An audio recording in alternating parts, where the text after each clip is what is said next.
video is going to show you how you can request to have your parent portal password reset or to have a parent portal account created for you if you don't have one.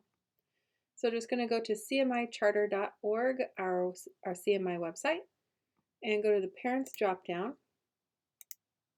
and choose Parent Portal Password Reset. It will take you to a Google form, and you just need to fill in your information. Remember, if you have more than one student in the district, you only need one parent portal account, so you only need to submit one request. And once you submit your request, it's going to take 1 to 2 business days for you to receive an email with your new password information. So I'm just going to fill in my information, my student's name, and student's date of birth.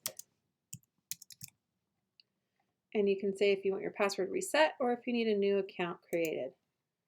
And then here you're going to put in your email address and make sure that you put in the email that we have on record for you. If you put in a different email that we don't have, we won't be able to send you your password. And then just submit and go ahead and wait. It'll take 1 to 2 days for you to get an email with your new login information.